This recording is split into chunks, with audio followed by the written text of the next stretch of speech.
deu o seu nome, Dr. Luiz Gomes do Amaral.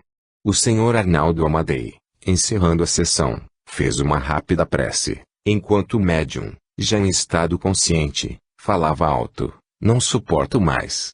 Determinaram então a pessoa que estivesse com o fusível que o recolocasse imediatamente. Restabelecida a luz, abriram-se o quanto antes as portas e janelas da sala. O Dr. Edson e o médium Belo foram levados para fora, este último também visivelmente angustiado e afirmando que nunca mais se prestaria a atuar em casos de operação, pois sentira todas as dores do operado. O senhor delegado entrou, e com ele, o Dr. Lessa e os repórteres. À noite encaminhei-me para o cubículo onde ficara o operado. Iluminado o quartinho, fui o primeiro a falar com o paciente. Tomando-lhe o pulso, indaguei como se sentia. Respondeu-me: "Estou bem, muito bem." O pulso continuava rítmico e batendo 90 vezes por minuto, como antes da operação. Notei-lhe apenas um certo cansaço. Vendo-lhe sobre o ventre 2 panos de campo com manchas de sangue, levantei-os e encontrei uma incisão no ponto de McBurney, de mais ou menos 3 centímetros de extensão, suturada com 2 pontos que me pareceram crina ou caguete. Enquanto isso, o Dr. Lessa, por trás de mim, examinava a mesinha auxiliar e os apetrechos que nela havíamos deixado. O paciente estava ainda completamente amarrado como antes e intacto, em seu lugar, o selo de esparadrapo por nós rubricado. O Dr. Lessa, batendo-me nas costas, mostrou-me o frasco de boca larga, arrolhado, com o gargalo sujo de sangue, e dentro dele, imerso no álcool, o apêndice extraído. Examinamos detidamente a peça e tivemos de reconhecer que se tratava de um apêndice recentemente extraído com toda a técnica, notando-se uma porção de mesoapendicular, sinal de esmagamento na sua extremidade de inserção bem incisada e, em sua ponta, leve tumefação, indicando ser ali o ponto inflamado. Revendo num momento as chapas radiográficas, por mim mesmo batidas, verifiquei a coincidência exata do ponto e inflamação. Tornamos, eu e o Dr. Lessa, a examinar a incisão e constatamos não ter sido suturada com agrafes. Procuramos-las sobre a mesinha. Lá não estavam, como havíamos deixado. Encontramos apenas o papel que os envolvia, aberto e vazio. Onde estariam? Demos busca, incontinenti, em todos os cantos do quarto, inclusive no chão. Lembrou-se o Dr. Lessa de mergulhar a mão no álcool iodado que enchia uma das bacias, ali encontrando os agrafes desaparecidos e ainda 2 pedaços de caguete, material que em absoluto não existia anteriormente no recinto da operação. Esses pedaços de caguete estavam tintos de sangue fixado pelo álcool iodado. Conservo um pedaço em meu poder, sendo o Dr. Lessa depositário do outro. Enquanto isso, os repórteres e o senhor delegado examinavam outros detalhes importantes, tais como a janela que continuava hermeticamente pregada. Os tambores de gaze, algodão e apetrechos esterilizados, já estavam sobre a mesinha, porém abertos, e fora deles o avental, úmido, à semelhança dos que despimos após uma operação, úmidos de suor, as luvas, a máscara e as pinças de campo parecia não terem sido usadas, pois destas últimas não encontramos sinais de pegadas no abdômen da paciente. No caixote à guisa de recipiente, sob a mesa, nada existia, a não ser uma garrafa de álcool vazia. Pareceu-nos também não terem sido usadas as tiras de gaze. Tudo isso constatado, passou o Dr. Lessa a fechar a ferida operatória, como se faz de hábito. Nesse momento, o repórter fotógrafo bateu uma chapa, apanhando-nos ao lado do doente. Retirando-nos, foi permitida a entrada dos demais assistentes da sessão para verem o operado, sendo o apêndice a todos exibidos pelo presidente do centro. Interrogado pelo repórter à noite sobre o que eu achara de tudo aquilo, disse-lhe não saber responder. Preferia esperar pela última prova, que seria uma nova radiografia do paciente a ser feita logo que seu estado permitisse. De resto, os fenômenos que eu acabara de observar, ele também os observara. Assinamos em seguida uma ata lavrada pelo Dr. Lessa, fim do que voltei de automóvel para Taubaté, em companhia do Dr. Alfredo José Balbi, advogado e inspetor federal do ensino em São José dos Campos, e do Dr. Mário Aguiar, juiz de direito de Itápolis, meus companheiros de viagem, que assistiram aos trabalhos por concessão especial do último momento. Taubaté, 8 de janeiro de 1945. Hoje tive notícias do paciente pelo telefone, dadas pelo Dr. Lessa, que me disse estar operado passando bem. Apenas fora necessário aplicar-lhe uma injeção de Sedol por estar sentindo muitas dores, isso algum tempo depois de minha partida para Taubaté. No mais, continua recebendo os cuidados indispensáveis a um apendicectomizado. Taubaté, 9 de janeiro de 1945. Hoje às 8 horas segui para Pindamonhangaba em companhia dos doutores José Luiz Sembranelli, Hugo de Dominico e Armando Montelli. Chegados a essa cidade, procuramos o Dr. Lessa, que continua prestando assistência ao operado, Sr. André de Bernardet, e juntos fomos visitá-lo. Não tendo estado presentes a sessão espírita, os doutores Sembranelli, de Domenico e Montelli procederam a um exame frio e objetivo do ambiente, pois o doente se acha na mesma sala em que foi feita a operação. Esses mesmos médicos, tendo examinado minuciosamente o Sr. André de Bernardet, acharam-lhe o pulso marcando 78 pulsações e 37,3 graus de temperatura. Levantado o curativo, foi verificada a existência de incisão operatória, dentro de todos os requisitos da técnica cirúrgica, constatando-se ainda todos os demais sintomas de um apendicectomizado há 48 horas. Examinando o apêndice que se achava ainda no vidro em que for encontrado, assinalaram os mesmos a perfeita correspondência com a imagem das chapas radiográficas, igualmente objeto de minucioso exame. Todos os médicos nos retiramos em companhia do senhor delegado de polícia de Pindamonhangaba, Dr. Milton de Barros. Continuando os comentários em torno do caso, resolvi radiografar o senhor André de Bernardet, domingo, 14, entre 8 e 9 horas da manhã, em meu consultório, perante o maior número possível de colegas, pois esta será a última prova de realmente ter sido extirpado o apêndice do paciente.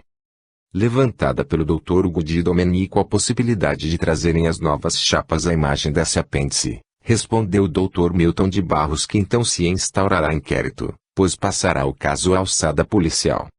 Post-operatório de André 501 Bernardi. Ausência quase absoluta de sangue ou hemorragias, curativo oclusivo na região apendicular, com iodo, gás e esparadrapo. Temperatura com pequena variação se pulso ligeiramente taquicárdico.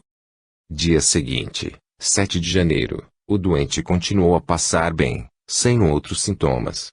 Até o quinto dia, quando se retirou para sua residência, não apresentou quaisquer perturbações. O segundo curativo, feito no dia de sua retirada, demonstrara a incisão já cicatrizada e sem supuração. Tornou-se dispensável a retirada dos pontos, porquanto a sutura final oclusiva fora subcutânea, sem pontos externos. É de notar-se a cicatrização por primeira intenção, ausência de infecção secundária, não obstante o ato operatório ter se realizado num ambiente despido inteiramente de asepsia e nada se parecendo com sala operatória. No sexto dia após a operação, o doente já estava se locomovendo e retomou suas ocupações habituais. No dia 14 de janeiro o operado submeteu-se a novo exame radiográfico no consultório do Dr. Otis Monteiro Pato, em Taubaté. Estavam presentes diversos médicos, jornalistas, fotógrafos e outras pessoas. Antes do exame, as chapas virgens foram examinadas, colocando-se moedas no chassis, para identificação. Precedeu a radiografia um exame radiológico a cargo de vários dos presentes. Atestado. Exame do Sr. André de Bernardet, chapa número 875, data 14 de 01 de 1945. Região examinada, ileocecalculons. Resultado, hoje, às 9 horas, em meu consultório, na presença dos doutores Hernani Fonseca, Francisco Lessa Júnior, Edson do Amaral, Otacílio Moreira, Armando Montelli, José Gregório Moreira, Benedito Cursino dos Santos e Moacir Els. Foram processadas por mim mais 6 radiografias do Sr. André de Bernardet, 8 dias após a intervenção realizada no Centro Espírita de Pindamonhangaba, comparadas, ainda úmidas, com as chapas anteriores, feitas no dia 5 do corrente. Em nenhuma foi constatada a imagem do apêndice. Assinam o Dr. Ortiz Monteiro Pato, Todos os médicos citados e mais os doutores Hugo de Domenico e Etaíde Gonçalves, que tendo chegado após a hora marcada para a radiografia, procederam à análise dos negativos radiológicos e concordaram com o atestado. Em síntese, foi o seguinte o depoimento do Sr. André de Bernardi à imprensa, numa das sessões do Grupo Espírita Luiz Gonzaga, a 16 de dezembro de 1944, durante os fenômenos de voz direta, anunciou a entidade que preside aos trabalhos, o espírito do Padre Isabel, a realização de uma intervenção cirúrgica destinada a provocar grande celeuma nos meios religiosos e científicos, pelas condições de que se cercaria. Foi, entre os que ali se achavam, com emoção e espanto de minha parte, apontado como paciente, para a extirpação do apêndice. Havia muito tempo, dores ora mais intensas, ora mais fracas, localizadas na região desse órgão, vinham me preocupando sem que me decidisse a operar, deixando tal recurso para o último momento. No entanto, recebi com alegria a notícia dada pelo Padre Isabel, convicto de que o poder sobrenatural é infinito. A pedido da entidade, fui examinado por 3 médicos que constataram o mal, apendicite crônica, e na véspera da operação submeti-me à prova de raio-x, para confirmação do diagnóstico clínico. Preso da maior emoção e confiante nos nossos guias espirituais, dirigi-me então ao centro na tarde de 6 de janeiro de 1945, tendo na véspera trabalhado durante parte da manhã e passado a tarde em repouso, alimentando-me apenas de chá, conforme instruções dos nossos mentores. Pouco antes das 20 horas fui conduzido ao cubículo onde seria processada a operação. Os médicos presentes examinaram meu abdômen, para verificação de que o ato cirúrgico não se dera ainda, ataram-me ao leito improvisado em mesa operatória, e deixaram-me a sós. Cerrada a cortina da única porta de acesso à sala onde se faria a concentração mental dos convidados, apagadas as luzes, aguardei os acontecimentos. Atmosfera opressiva no quartinho em que nem sequer o ar podia penetrar. Escuridão absoluta. Acompanhei atentamente as preces formuladas na saleta contígua, e decorridos alguns minutos percebi a aproximação de uma entidade espiritual cuja forte radiação fluídica senti vibrar em meu corpo. Tive então a impressão nítida de que uma valise havia sido deposta sobre os pés da cama, e a seguir a de que minhas pernas foram cobertas com um pano e sobre este depositados diversos instrumentos. Note-se que não tive a sensação de que tais objetos fossem sólidos e que pesassem sobre mim. Pareciam, antes, feitos de sombras. Pouco depois senti que a entidade se ocupava com os preparativos da operação, provocando ruídos diversos, tudo na mais completa obscuridade. Instantes depois, sobre meu corpo, pairando no ar, formou-se uma luz indefinível, perfeitamente visível, deslocando-se em diversos sentidos, enquanto eu distinguia, ao meu lado direito, sobre a mesinha com os apetrechos de enfermagem deixados pelo Dr. Francisco Lessa Jr., um rumor de líquido, como se a entidade estivesse desinfetando as mãos. Em seguida, senti que me descobria um abdômen e que lhe passavam álcool, cuja frialdade me foi muito agradável. Logo após, no mesmo ponto, apalpadelas suaves, como se mãos invisíveis procurassem localizar meu apêndice. Senti ainda como que uma arranhadura de unha na pele e o sangue quente a escorrer. Nesse momento, dominado pela mais intensa emoção, ouvi bem clara a voz da entidade que me dizia: respira fundo pela boca, meu filho. Obedecia, e gritei instintivamente: ai, que dor, doutor. A voz continuou a manifestar-se, explicando-me a marcha da operação com minúcias técnicas que não compreendi, e repetindo-me mais de uma vez: a tua fé, meu filho, é tamanha, que poderia até fazer-te andar sobre as águas, pois submetendo-te a esta prova, tão necessária à humanidade para capacitar-se da sobrevivência do espírito, puseste à mostra tua coragem desassombrada, pelo que te admiro. Esta tua glória ficará registrada no mundo espiritual. Foi tão agradável esse colóquio com o outro mundo que perdi a noção do tempo. Só notei que o ato operatório chegava ao seu termo ao indagar a entidade se demoraria muito ainda e ao ouvir em resposta as seguintes palavras pronunciadas com grande clareza: mais um pouco de paciência, meu filho, faltam apenas 3 minutos, durante os quais farei a sutura do peritônio.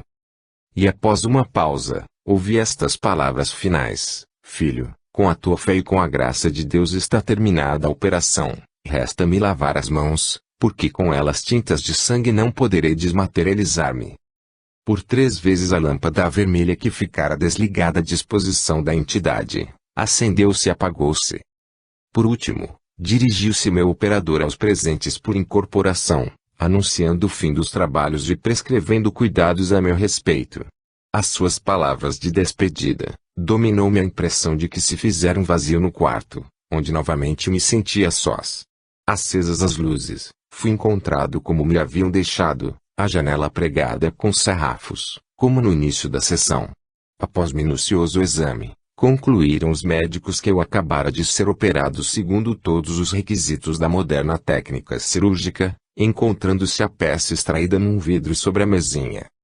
Sentia-me algo cansado, mas felicíssimo com o êxito da prova, quer como paciente, quer como crente dos fenômenos espíritas. O Dr. Edson do Amaral, convidado especial da notável experiência, assim se exprimiu a respeito. É digna de nota a maneira como resolvi assistir à operação realizada 6 de janeiro de 1945 na cidade de Pindamonhangaba, estado de São Paulo. Em dezembro de 1944 havia recebido um recado atribuído ao espírito de meu pai, Dr. Francisco Gomes do Amaral, falecido em Bauru 6 de outubro de 1926, anunciando-me uma operação de apendicite a realizar-se por seu intermédio naquela cidade e convidando-me com marcado interesse para assisti-la. Contendo a comunicação dados muito precisos sobre a vida de meu pai e sendo-me inteiramente desconhecidos os membros do centro espírita de que partira, tomei a decisão de embarcar em São Paulo com destino a Pindamonhangaba na manhã da data que eu próprio indicara para a experiência, animado do propósito único de estudar o fenômeno. Passei o dia em casa do Sr. Francisco Antunes Belo, um dos médiuns cujos serviços seriam postos à disposição do operador, e não lhe permiti contacto algum com outras pessoas. No ato da operação, realizada em exígua e modesta salinha, examinei tudo com muita atenção, mandando até pregar com tábuas a única janela existente. Amarrei o paciente à improvisada mesa operatória e postei-me à porta de entrada, protegida por uma cortina escura, na sala contígua, de mãos dadas com os 2 médiuns. Feita mais completa a escuridão em ambos os cômodos, aguardamos os acontecimentos durante cerca de 2 horas, sob o insuportável calor. Anunciado o termo do trabalho, foi restabelecida a luz. Voltando, então, em companhia de 2 colegas, ao quarto onde deixáramos o paciente, encontramo-lo na mesma posição, nada se verificando de anormal no recinto. O operado apresentava uma ferida no abdômen, a qual não existia no momento em que o amarrei. Num vidro de álcool deixado sobre a mesinha de cabeceira, encontrou-se um apêndice de recente extração. É impressionante o fato de que na sala não existia nenhum instrumento de cirurgia, contudo ainda continuo incrédulo de tudo quanto vi. É bem verdade que o apêndice do paciente foi extraído na mais absoluta obscuridade, operação única, creio, jamais realizada no mundo. Vou aguardar o correr dos dias, para novas observações, e só então emitirei juízo definitivo sobre os fatos observados. Assim registrou suas impressões o Sr. Francisco Antunes Belo, que além de médium de efeitos físicos, é dotado da faculdade de vidência. Alguns minutos após o início da concentração, vi uma entidade espiritual masculina, completamente materializada, em movimento, como quem viesse da rua e entrasse através das paredes. Tinha mais ou menos 1,80 m de altura, cabelos grisalhos com grandes entradas, cavanhaque, parecendo-me um tanto magro. Conduzia uma valise nos moldes das usadas pelos médicos. Passou entre mim e o Dr. Edson do Amaral e penetrou na câmara operatória sem necessidade de afastamento da cortina. Nesse momento, assaltou-me profundo tremor na perna esquerda que perdurou por toda a operação. Senti os pés como que amarrados ao piso. Ao ouvir ruídos de ferros no interior da câmara, comecei a sentir algo de anormal em mim. Notei que uma mão me apalpava, e um instrumento que me pareceu uma tenaz niquelada penetrou-me no lado esquerdo, à altura da região umbilical. Senti então que me tocavam os órgãos internos, procurando extirpá-los. Tive ímpetos de gritar, de levantar-me, de sair correndo daquela sala, mas a estranha força parecia imantar meus pés ao chão. Gemi durante toda a duração do ato cirúrgico, murmurando: meu Deus, que demora! Nesse estado cheguei ao fim da reunião, quando diversos dos presentes assinalaram em mim a existência de um círculo arroxeado, de aproximadamente 10 centímetros, na região citada, que ardia como que em direta correspondência com dores no lado oposto, no local do apêndice. Durante a fase de curativos no operado, deu-se um fato realmente curioso: repercutiam em mim todas as dores resultantes dos mesmos, como se tivesse sido também operado, e gradativamente as melhoras do paciente fui sentindo alívio, ficando finalmente em meu ventre o sinal de 2 pontos. No termo dos trabalhos, adormeci profundamente, sabendo depois, pelos presentes, que a entidade se manifestara, por meu intermédio, determinando que me abstivesse de qualquer trabalho mediúnico, até segunda ordem, para reparo das energias consumidas. Comentários. O caráter espetacular dado ao caso não deve ser atribuído aos componentes do grupo espírita ou do experimentalista. Todas as instruções partiram das entidades que se manifestam pelos fenômenos da voz direta ou de incorporação. Tal acontecimento teve enorme repercussão.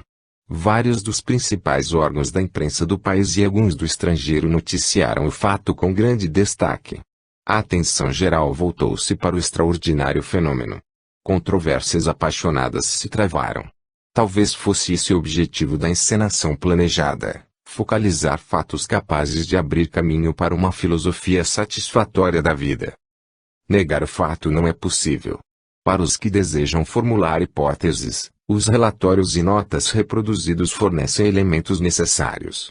Só podemos acrescentar a isso a circunstância de até hoje, mais de um ano depois do acontecimento, não se ter encontrado um motivo ponderável para uma intervenção fraudulenta, em condições tão precárias e comprometedoras. Cuidadosas investigações se fizeram, o local foi reexaminado e a cena reconstituída, para verificar se a possibilidade de qualquer explicação natural. Nenhuma foi achada. O fenômeno é único nos anais da metapsíquica. Não temos notícias de outro fato semelhante. As demais intervenções espirituais verificadas no mesmo centro não se cercaram de demonstrações tão estranhas e espetaculares. Todas essas intervenções se fizeram por iniciativa e expressa determinação dos seres espirituais que ali se manifestam. O presidente do grupo espírita, assoberbado com volumosa correspondência, pede-nos, nesta altura, para avisar aos prováveis leitores necessitados de uma intervenção cirúrgica, que se dirijam aos seus médicos ou hospitais mais próximos. As operações espirituais não são feitas por encomenda, seria uma concorrência muito perturbadora e em desacordo com a ética profissional terrena. Essas operações visam mais curar as mentalidades materialistas sistemáticas do que as doenças físicas. Outras operações. Além dessa apendicectomia, outras intervenções cirúrgicas foram realizadas em condições igualmente estranhas, no mesmo centro. O efeito de tais intervenções sobre os pacientes tem sido positivado de modo insofismável. Males súbitos e outros de caráter crônico foram assim eliminados. O paciente deita-se num leito colocado na sala das sessões e junto dele senta-se o médium. Os assistentes dispõem-se em semicírculo também sentados, em torno do leito. Uma bacia com água, toalha, e um vidro vazio são, via de regra, o material pedido. Apagam-se as luzes e os trabalhos se iniciam como de costume. Ouve-se o rumor da água na bacia, o entrechocar de ferros cirúrgicos, sente-se cheiro de éter e desinfetantes não existentes no recinto. Ao aviso dado pelo médium, por incorporação, encerra-se o trabalho e acendem-se as luzes. Em geral, encontram-se resíduos de tecidos, sangue e outros sinais no frasco deixado vazio sobre uma cadeira. Nenhum sinal exterior de operação nos pacientes, que, entretanto, examinados pelos médicos presentes, acusam um estado característico pós-operatório. A cura de certos casos, após tão estranho processo, tem se verificado de modo positivo. Algumas dessas intervenções foram realizadas sem a presença de qualquer médico. O testemunho das máquinas fotográficas foi algumas vezes invocado. Bate-se uma chapa antes do apagar das luzes e outra durante a sessão, às escuras, com lâmpadas de ignição. Nas últimas, aparecem sempre os cordões de ectoplasma ligados ao médium. Numa delas o médium se apresenta enrolado no lençol e com a máscara de um rosto estranho. Padre Isabel informa tratar-se do Dr. Francisco Costa, médico falecido, cuja identidade não foi estabelecida. O Dr. Francisco Lessa Júnior, que se tornou um dos elementos mais assíduos aos trabalhos do Padre Isabel, prestou-se a experiências, cujo relato, de sua autoria, passamos a transcrever. Autoobservação. Narrativa simples e verídica, com fim puramente científico, para uso dos estudiosos do assunto. Início, a 9 de junho de 1946. Sintomas: calafrios e febre de 40 graus, estado que perdurou até a 20 do mesmo mês, agravado com dores cefálicas na região temporal esquerda, localizada. Exames radiográficos de rins, pulmões, crânio, primeiramente feitos pelo Dr. Ortiz Monteiro Pato, em Taubaté, e posteriormente repetidos pelo mesmo e pelo técnico George Lapava, em Pindamonhangaba, exames de laboratório, procedidos em Guaratinguetá pelo Dr. J. Emílio e repetidos em São Paulo, acusaram apenas neutrofilose, ou seja, tendência à supuração. O diagnóstico não se esclareceu, não obstante o desvelo e carinho de 7 colegas médicos. Entretanto, o doente médico suspeitava de abscesso meníngeo, na zona temporal esquerda. No dia 20 do mesmo mês foram-me entregues pelo Sr. Mário Amadei 6 medicamentos homeopáticos, receitados por entidades espiritistas, como o estado febril e a cefaleia persistissem, desafiando toda a terapêutica anterior, à base de sulfamidos. Usei aqueles medicamentos e meia hora depois os sintomas cederam. Foi preceituado então que eu tomasse esses medicamentos até o dia 2 de julho, quando seria operado espiritualmente. Não desprezei a oportunidade que se me oferecia, não só de cura, como principalmente de estudo, podendo verificar em causa própria até um dia a realidade desses fenômenos. No dia aprazado deu-se a operação. Posição deitada em leito no meio da sala do asilo Padre Isabel. Assistentes, cerca de 8. Médium, Francisco Antunes Belo. Técnica muito semelhante à cirurgia atual. Anestesia local pelo éter, cuja odor e frialdade senti, tendo os presentes acusado igualmente a primeira impressão. Traçado na região frontal com instrumento frio, traçado em forma de pentágono, novamente traçado em forma de cruz com impressão de maior profundidade, sucção de qualquer substância que foi depositada num vidro de boca larga. Após a recomposição dos tecidos, senti a cabeça envolta numa toalha, ao mesmo tempo que me era colocado na mão um vidro de comprimidos homeopáticos, para uso de 3 em 3 horas.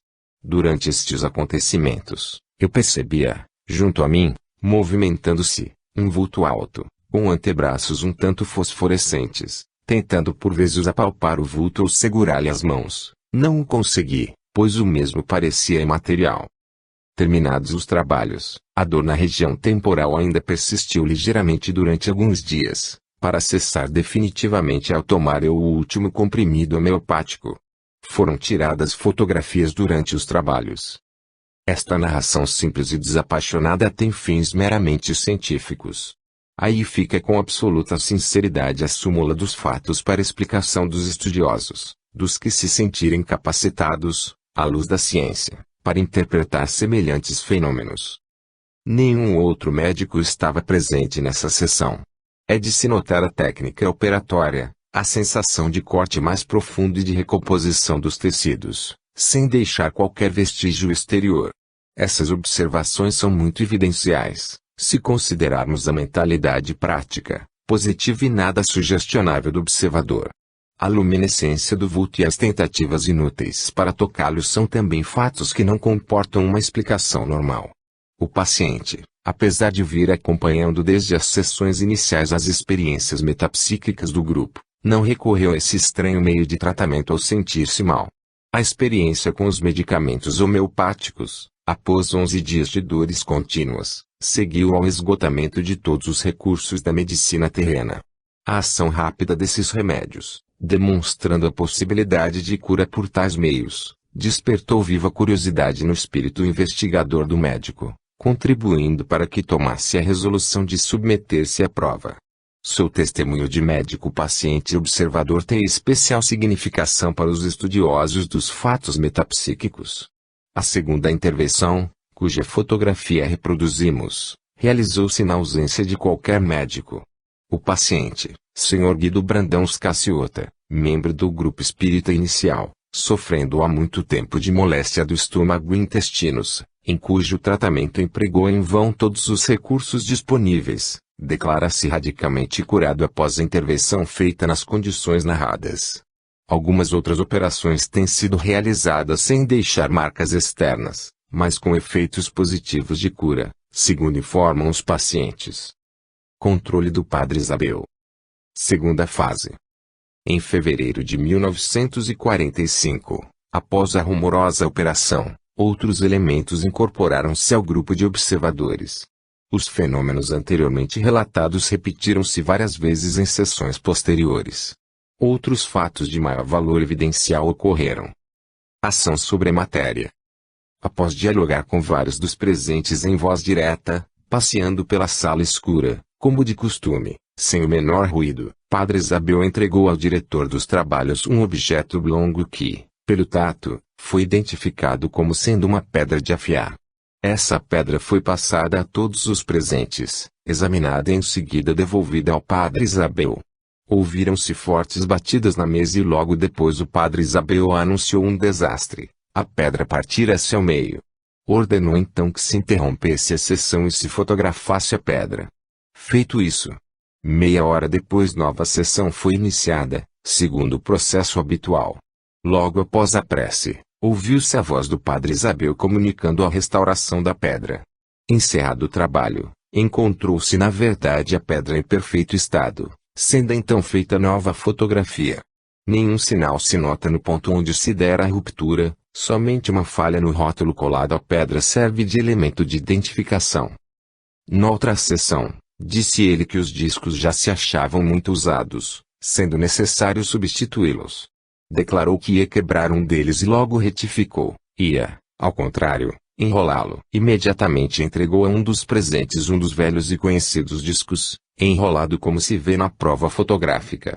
Nenhuma alteração de temperatura foi notada nesse disco, sendo de alguns minutos o intervalo decorrido do início da sessão à apresentação do mesmo retorcido, tempo insuficiente para esfriá-lo, na hipótese de ter sido aquecido. Várias tentativas se fizeram para endireitar o disco, numa delas quebrou-se um pequeno pedaço. Neste estado, com os demais comprovantes dos fatos narrados, encontra-se ele nos arquivos do centro. Resposta a um repto. Idêntico fenômeno, em circunstâncias de maior valor evidenciai, ocorreu alguns dias depois. O relato que se segue é de autoria do Sr. Antônio Olavo Pereira, residente em Tremembé e convidado a assistir aos trabalhos. Espírito sequioso de experimentações sempre renovadas em sua busca da verdade, o Dr. Edson do Amaral, sabedor da demonstração acima descrita, a que não estivera presente, formulou a Padre Isabel um repto no propósito de desmascará-lo. Submetê-lo-ia a uma prova decisiva, como o mais incrédulo e irredutível que era dentre os observadores que vinham formando seu auditório. Obtida a quiescência do desafiado, preparou o Dr. Edson os elementos do teste, sem o conhecimento do grupo. A 20 de julho de 1946 convocaram-se 10 assistentes, 7 já familiarizados com aqueles trabalhos e 3 que pela primeira vez os assistiam. Às 20 horas dirigiu-se o grupo ao salão de provas, cujas janelas se achavam fechadas e protegidas por estores escuros. O Dr. Edson do Amaral trazia à mão uma valise cujo conteúdo era por todos ignorado. A porta de entrada foi fechada à chave pelo presidente do centro. Viam-se 2 alas de cadeiras separadas por uma passagem central onde foram armados os tripés de 2 máquinas fotográficas. Dispuseram-se os assistentes na primeira fila, à esquerda e à direita da passagem. À sua frente, a cerca de 4 metros, o médium tomara lugar numa poltrona ao lado do móvel que sustinha uma vitrola portátil e junto de uma cabine de sarrafos, independente da parede dos fundos. Ao lado da vitrola, uma mesinha com 2 cornetas fosforescentes. Nada mais se notava no recinto. A chave das algemas que se viu na fotografia ligando os pulsos do médium foi confiada a um dos estranhos ao grupo experimentalista. Apagadas as luzes, o diretor dos trabalhos, Sr. Arnaldo Amadei, formulou as preces habituais. Seguiu-se o ruído peculiar ao ato de dar cor da vitrola, ouvindo-se instantes depois as primeiras notas da Ave Maria. E partindo de um ponto que dava a impressão de localizar-se sobre a vitrola, a voz do padre Isabel saudou a todos com débil boa noite. Indagou dos presentes, individualmente, à exceção de 3 ou 4, como iam passando, tratou de 2 casos de saúde, relacionados a 2 dos circunstantes e motivos de consulta prévia, para finalmente dirigir-se ao Dr. Edson, em tom de galhofa, como que traindo ingênua curiosidade em torno do conteúdo da valise. Inquirido a respeito, respondeu o Dr. Edson tratar-se de uma chapa de raio-x, que desejava submeter à apreciação do padre Isabel. Estava formulado o teste. Todavia, a resposta inicial do padre Isabel foi irônico e bem-humorado riso.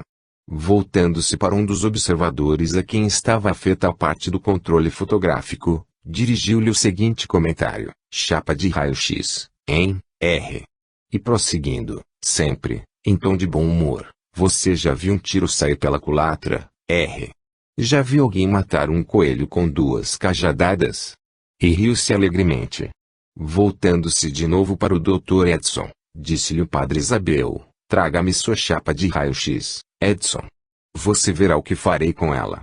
E de pronto uma das cornetas fosforescentes, que em pleno escuro podiam ser localizadas sobre a mesinha ao lado da vitrola, levitou a altura de 3 metros e aproximou-se do ponto onde se achava sentado o Dr. Edson. Este se levantou, deu alguns passos em direção à corneta que orientava qual lanterna de indicador de cinema, depôs no ar o disco tomado por uma força invisível e voltou ao seu lugar, enquanto a cometa se afastava e o ruído característico de um disco esfregado no piso de ladrilhos era ouvido por todos. Chegou-se, pois, facilmente, à conclusão de que a chapa de raio-x do Dr. Edson era uma gravação comum. Falhada em desfavor do desafiante a primeira parte do teste, dirigiu-lhe o padre Isabel algumas palavras de admoestação, em tom amigo mas sério. Disse-lhe em síntese que insistia em comparecer àquelas reuniões com espírito zombeteiro e que seria aquela última oportunidade que lhe oferecia de firmar um juízo definitivo sobre os fenômenos metapsíquicos. Respondeu o Dr. Edson, traindo forte emoção, que não o movia nenhum propósito de menosprezo àqueles trabalhos, mas simplesmente o desejo de obter sempre novas e diferentes provas, no seu afã investigador. Instantes depois anunciava o padre Isabel, em voz sempre fraca mas clara e nítida, que ia recorrer aos colaboradores do espaço na preparação de uma surpresa ao Dr. Edson. Pequena pausa se fez então, durante a qual se ouviu novamente esse ruído da manivela da vitrola, enquanto soavam no recinto as notas de novo disco. Antes de findar-se a gravação ouviu-se a voz do padre Isabel advertir os fotógrafos de que era chegado o momento de serem batidas as chapas. Ao clarão das foto-flash distinguiram todos o médium na posição fixada pela câmara, observando-se que cada qual continuava em seu posto como no início da sessão. Em seguida, nova levitação da cometa, acompanhada das seguintes palavras dirigidas a Dr. Edson: aqui está a sua chapa, Edson. Este apanhou o disco que sob a cometa lhe era depositado na mão, sentou-se e examinou pelo tato. Havia sido enrolado num plano só, em duplo sentido longitudinal. Passou o Dr. Edson aos assistentes colocados ao seu lado, ao mesmo tempo em que a cometa era deposta suavemente sobre as pernas de um dos observadores. Padre Isabel pronunciou algumas palavras finais e a sessão foi encerrada. Acenderam-se as luzes, o médium voltou a um estado consciente e foi desalgemado, verificando-se na ocasião fortes vincos em seus pulsos. Pôs-se então o Dr. Edson a procurar no disco a marca que o identificava e que segundo revelou aos presentes havia sido feita a fogo sobre o dístico. Reconheceu, menos pelo sinal especial, do que pelos ordinários, como sejam numeração, títulos, etc., todos previamente anotados. O disco passou pelas mãos de todos os observadores, até que, não satisfeito com os elementos identificadores controlados, procurou o Dr. Edson distorcer uma das curvas, partindo em consequência, ao meio, e afirmando haver encontrado apenas em parte o sinal. Lamentou, então o presidente do centro, Sr. Mário Amadei, que prova de tal valia ficasse de certo modo inutilizada, sugerindo em seguida a um dos observadores que se fizesse nova concentração, para saber-se da possibilidade de reparação do disco. Voltou o médium à sua poltrona e imediatamente foi atuado por um espírito que declarou ser possível consertá-lo, desde que não se perdesse mais tempo em discussões. Algemou-se o médium, cada qual voltou ao seu lugar, apagaram-se as luzes. O disco foi novamente tomado das mãos do Dr. Edson pela força invisível que sustinha a cometa, e minutos depois a voz do Padre Isabel deu por definitivamente encerrada a sessão, despedindo-se e anunciando que outra entidade presente, o Dr. Luiz Gomes do Amaral, dirigir-se-ia a todos por incorporação. Ouviu-se, efetivamente, em seguida, partindo do próprio médium, possante voz em exortação espiritual, fim da qual lançou ao Dr. Edson severa reprimenda pela sua incurável persistência negativista daqueles fenômenos. Despediu-se e as luzes foram acesas. Ainda surpresos com o inopinado da cena, descobriram os experimentadores o disco do Dr. Edson sobre o tapete, alguns passos além do ponto em que estiveram sentados. Restaurado, desenrolado, perfeito, como se acabasse de sair da estante de uma casa de música. Examinou com atenção o Dr. Edson, encontrando-lhe todos os sinais identificadores. Posto na vitrola, foi tocado com perfeição. Lavrou o Dr. Edson do Amaral a ata do próprio punho, relatando os acontecimentos conforme vão aqui reproduzidos.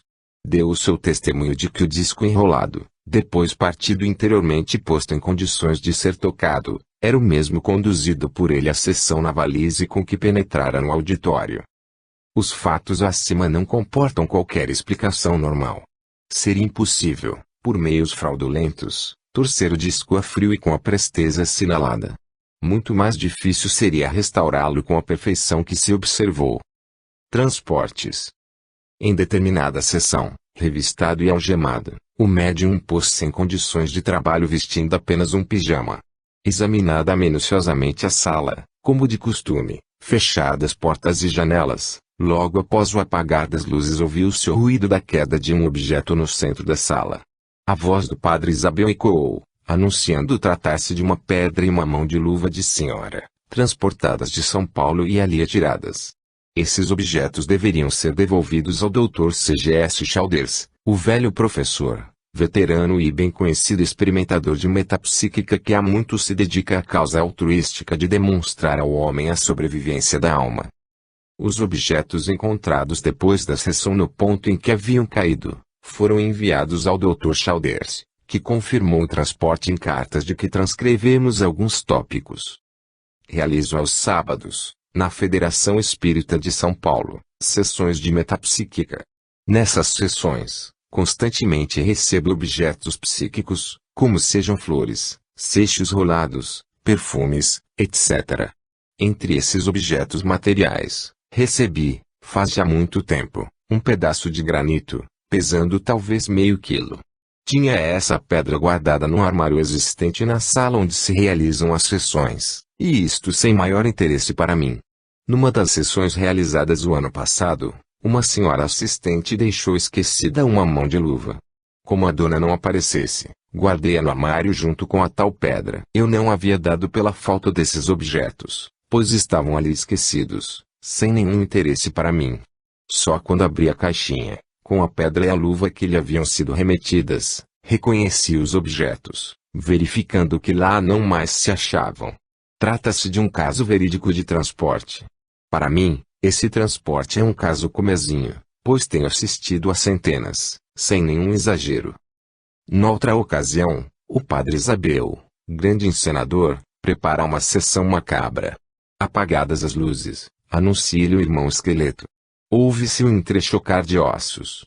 O quadro luminescente é levitado e conduzido diante de cada um dos assistentes. Sobre o quadro vê-se o esqueleto de uma mão e depois outros ossos humanos. Esses ossos são entregues a vários dos presentes, sendo anatomicamente examinados e descritos pelos médicos que assistiam à sessão. Acesas as luzes, os ossos não se encontravam mais no recinto, as portas e janelas se achavam perfeitamente fechadas. Moldagens em parafina. Em várias sessões foram feitas moldagens de flores em parafina, uma cartão com o dístico. Quem dá aos pobres empresta a Deus, uma cruz, uma âncora e um coração, símbolos da fé, esperança e caridade, pequenas cruzes e outros objetos simples. Para essas sessões previamente anunciadas pelo Padre Isabel, colocam-se sobre uma mesa um recipiente com água quente, onde é mergulhada a parafina, e outro com água e gelo para esfriar as moldagens. Ouve-se o espadanar da água durante os trabalhos, depois do que o Padre Isabel distribui os objetos entre as pessoas presentes. Algumas vezes deixou-se no recipiente parafina especialmente levada para isso, de tipo não usado no comércio. Os objetos apresentados depois da sessão foram feitos com essa parafina. Em 2 sessões o Padre Isabel entregou a um dos presentes moldes de arcadas dentárias superior e inferior, em parafina, declarando serem as suas antigas arcadas. Esses moldes foram reproduzidos em gesso e fotografados, como outros objetos de parafina. O molde dos dentes do médium, tirado após a sessão, não demonstrou a menor semelhança com os apresentados, que não conferiram também com os de qualquer das pessoas presentes. Fenômenos luminosos. Além das pequenas nuvens e globos luminescentes já referidos, viam-se algumas vezes, parados no ar, pontos luminosos brilhantes, isolados ou aos pares, brilham por alguns segundos e desaparecem. Uma nuvem luminescente esverdeada, pouco distinta, condensou-se e tomou a forma de uma pequena cruz, pairou no ar durante alguns segundos, a 1,5 metro de altura, diante da fila de assistentes. Essa cruz foi bem distinguida por vários dos presentes e apagou-se subitamente. Noutra sessão, o fenômeno repetiu-se com muito maior intensidade. Uma cruz luminosa muito nítida, com cerca de 10 centímetros de altura, formou-se a mais de 2 metros do solo, em frente aos assistentes. Desceu pairando e passou lentamente diante da fila de cadeiras, observada distintamente por todos. O fenômeno durou alguns minutos e por fim desvaneceu-se. A voz do Padre Isabel ouviu-se em seguida, dizendo ser esse o seu sinal característico. Escrita direta. Por recomendação do Padre Isabel, deixaram-se algumas folhas de papel a maço e lápis sobre a mesa, antes do início de uma das sessões. Ouviu-se no escuro o lápis correndo sobre o papel durante vários minutos. Após a sessão, encontrou-se uma das folhas com 3 páginas escritas em letra corrente.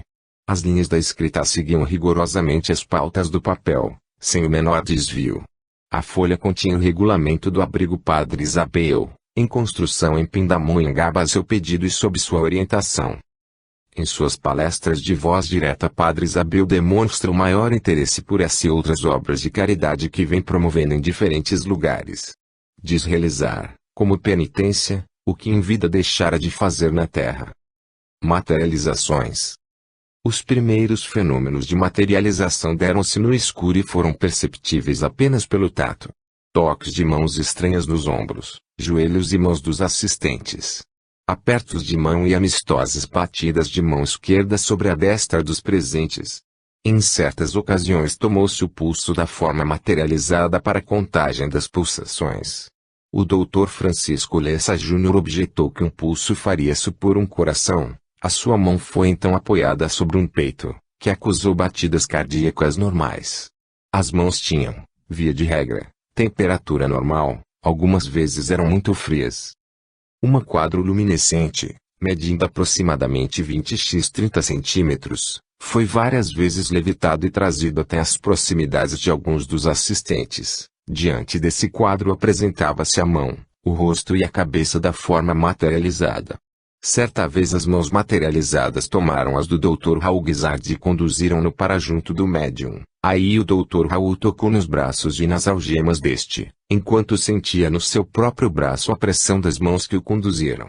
De outra feita, o médium despertou do transe, durante a sessão, e dialogou com o Padre Isabel. Outras formas materializadas, além do Padre Isabel, manifestaram-se em grande valor evidencial.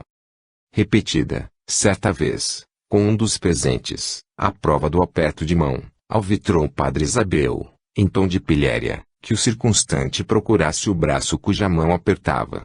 Feito o exame, nada foi encontrado, o fantasma só materializara a destra.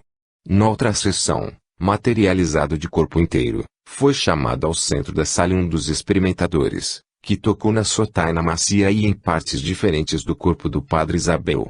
Intrigado, nosso companheiro, segurando o fantasma pelos braços, tentou tocá-lo nos membros inferiores, passando-lhe o pé à altura das tíbias. Nada encontrou. Ouviu-se então o riso característico do padre Isabel e logo após sua explicação do fenômeno, sua figura pairava acima do solo, pois não caminhava como os homens, mas deslizava, levitado. Em abril de 1945 deu-se a primeira materialização à luz vermelha. Um pendente com globo vermelho e dispositivo para regular a intensidade da lâmpada está suspenso do forro no centro da sala. O interruptor fica junto à cabine do médium, fora do seu alcance. Em determinada reunião, o médium encontrava-se algemado numa poltrona colocada contra a parede dos fundos da sala, a 3 metros do interruptor. A luz vermelha acendeu-se várias vezes, durante os lampejos, que se iam fazendo cada vez mais demorados. Todos os presentes viram o médium em seu lugar e, próximo ao interruptor, o vulto branco do padre Isabel. O vulto tinha um dos braços apoiado à vitrola, enquanto segurava com a outra mão o interruptor. Apresentava pequena estatura, calculada em 1,5 m, e manteve-se em silêncio todo o tempo. O médium, ao contrário do que geralmente se verifica durante esses fenômenos de materialização, permanecia desperto e falava, chamando a atenção para o vulto materializado. Na segunda sessão de materialização à luz vermelha, o fenômeno produziu-se com mais intensidade.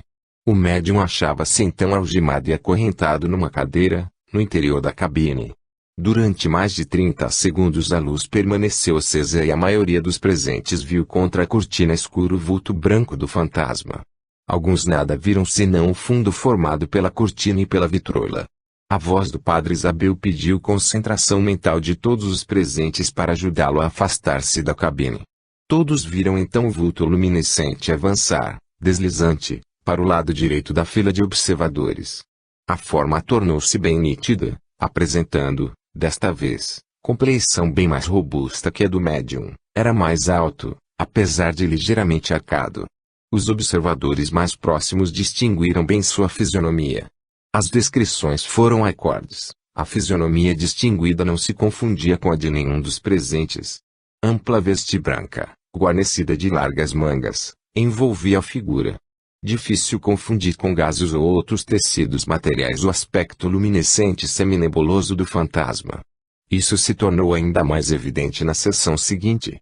Acesa a luz vermelha, todos viram imediatamente o vulto branco que se curvou sobre a vitrola e a pôs em funcionamento.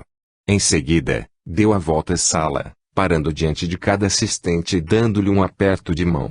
Sentia-se essa mão viva e o aperto cordial acompanhado de tapinhas amistosos aplicados com a mão esquerda sobre a destra apertada. O tato dava a impressão de um ser normal, enquanto o aspecto luminescente sugeria algo fluido, semimaterial.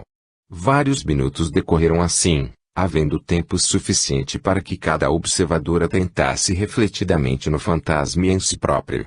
Sentíamos-nos perfeitamente lúcidos e despertos. Observamos com nitidez a presença de todos em seus lugares, as portas e as janelas bem fechadas, o médium imobilizado de modo a não poder levantar-se, nenhuma causa normal possível para explicar a aparição. O fantasma tomou pela mão a vários dos presentes, cada um de PC, fazendo-os levantar-se e aproximar-se dele sob a luz vermelha. Falava com a voz inconfundível do padre Isabel. Permitiu que o apalpassem, sentimos-lhe os braços perfeitamente bem formados sob o tecido muito fino das mangas. Em certas ocasiões, completamente materializada, a figura permaneceu conversando, com a luz vermelha acesa, durante mais de 15 minutos. Nenhuma possibilidade de sugestão ou engano dos sentidos. Nessas palestras, perdia-se a noção do fato supranormal, a concentração se enfraquecia. Um fato de grande valor evidencial ocorria então, o fantasma ia se desvanecendo e sua voz se apagava. Fortes estalos de dedos se ouviam, sinal convencionado, como já se disse, para ordenar preces, isto é, concentração mental dirigida. Podia-se então acompanhar a reintensificação da forma. O ambiente mental exerce notável influência sobre os fenômenos nas condições verificadas. Outros fatos. Formas materializadas apresentaram-se com longas cabeleiras femininas, reconhecidas pelo tato.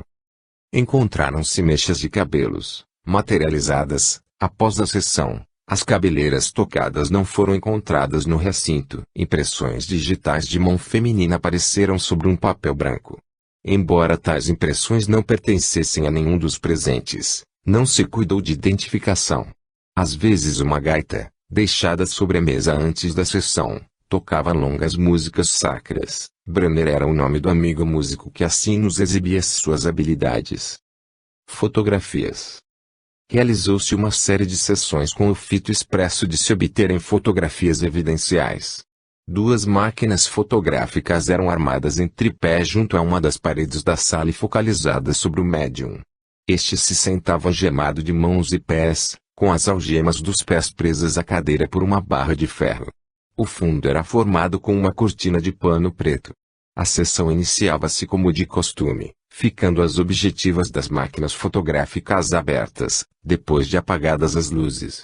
Ao sinal dado por um médium vidente, que se sentava entre os demais assistentes junto às paredes laterais da sala, a lâmpada de ignição era deflagrada e a chapa impressionada pela luz intensa e instantânea. Os chassis eram carregados e revelados por 2 dos experimentadores. Conclusão. Os fenômenos físicos relatados podem ser classificados em vários grupos. A. Levitação de corpos pesados sem intervenção de uma forma de energia conhecida pela ciência. B. Pancadas e sinais tipológicos capazes de respostas inteligentes sem intervenção direta das pessoas presentes. C. Voz direta. D. Transporte de objetos em circunstâncias que exigem a interpenetração da matéria. E. Moldagens em parafina, deformação e restauração de objetos materiais por operadores não humanos e em condições irrealizáveis por processos normais. F. Fenômenos luminosos de origem desconhecida. G. Intervenções cirúrgicas em condições estranhas. H. Formação de fantasmas, isto é, de corpos e membros humanos perfeitamente organizados, com determinadas funções e faculdades normais. Sob o ponto de vista da ciência, só uma conclusão nos ocorre: certas leis solidamente estabelecidas estão sujeitas a profundas restrições em determinadas circunstâncias. Essa conclusão é suficiente para filosofar. As restrições da maioria das leis da ciência são bem conhecidas. Elas são limitadas pelas condições de temperatura e pressão, pela existência de campos elétricos, magnéticos e de gravidade, pelo estado de repouso ou de movimento do observador e por outros fatores. Pequenas modificações dessas condições podem invalidar certas leis. Para tornar naturais os fenômenos sobrenaturais narrados, basta, portanto, admitir a influência de fatores ainda não analisados suficientemente pela ciência e capazes de, em determinadas condições, modificarem certas leis. Das experiências anteriores ressaltam 2 fatores necessários para a produção dos fenômenos excepcionais observados. A. Ambiente mental propício. B. Presença de um médium. O médium é um indivíduo dotado de faculdades peculiares que lhe permitem cair em transe, isto é, num estado letárgico durante o qual pode apresentar uma mudança radical de personalidade. As experiências fotográficas permitem ainda concluir que o médium em transe emite uma substância misteriosa, o ectoplasma. A ação do fator mental é compreensível se considerarmos certas experiências da ciência oficial sobre a sugestão hipnótica e a telepatia, e se as relacionarmos com outros estudos igualmente sérios de Richet, Lodge, de Rochas, Bozano, Ochorowicz, e outros autores facilmente consultáveis. Conclui-se daí serem o pensamento e a vontade forças plásticas e organizadoras. Estudos sobre os fenômenos alucinatórios, hipnóticos e ideoplásticos têm demonstrado a formação de imagens objetivas que podem ser fotografadas, refletidas e refratadas de acordo com as leis da física. Essas formas de pensamento não são materiais, e exigem um meio mais sutil no qual possam existir. O éter se apresenta para isso com as mesmas credenciais apresentadas no domínio da energia radiante, éter, ou campo-espaço, ou contínuo quadridimensional, ou essência elemental, simples questão de termos, neste grau inicial dos conhecimentos. Sobre o éter exerce o pensamento seu poder organizador de formas. O segundo fator necessário para os fenômenos em apreço é o ectoplasma.